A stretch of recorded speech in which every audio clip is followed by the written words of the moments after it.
স্থানীয়রা সবাই বাসাটাকে নোমে টাওয়ার নামে চেনে এবং তিনার নিজের হাতেই স্ত্রী বাদে আমি এই ঘরটা একা একা করেছি। তিনার ভালো নামটি হলেন রহিম বক্স। ঘর মনে করেন ভাঙতে এসে 3-4 বার লোকে ভাঙতে দেয়নি, পাগল বলিছে পাগল, এই জন্য এই পাগলের ঘরে কেউ আর হাত দেয়নি। অলস সময় কাটাননি রহিম বক্স। মুরগি পাখি বেশি কিনি, এই কাজ করি, আবার গ্রামও যাই, গ্রামও করি, বসে থাকিনি, কর্ম করি।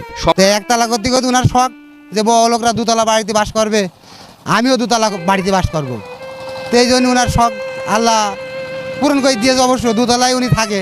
দোতলা বিশিষ্ট টাওয়ারটি নিচে 2টি রুম হলেও উপরে একটি রুম, কিন্তু অনেক 17,000 টাকায় 2 তলা বাড়ি করেছিলাম। 20 মণ সিমেন্ট বালি দিয়ে আমি এই ঘরটা করলাম নিজে নিজে। আরও আছে তিনার মুরগির ব্যবসা এবং তিনি মুরগি পালেন। গত 20-25 বছর ধরে ওনার এই বিল্ডিংটা তৈরি করতে দেখছি। উনি গ্রামে প্রতিনিয়ত যায় ভিক্ষাবৃত্তির মাধ্যমে, তারপরে নিজে কিছু হাঁস মুরগি লালন পালন করে নিজে নিজেই তৈরি করে, নিজে মিস্ত্রি আছে। তবে গ্রাম অনুদান সেটা নেয়, তবে জোর জবরদস্তি করে নেয় না। বিক্রি করে যে টাকাটা পায় সেই টাকাটা দিয়ে সিমেন্ট বালি বোতলে নিয়ে ঘষাঘষি করে, ওই যেটুকু মেশে সেইটুকু দিই, 5 টাকা 10 টাকা যা পায় তাই দিই করে।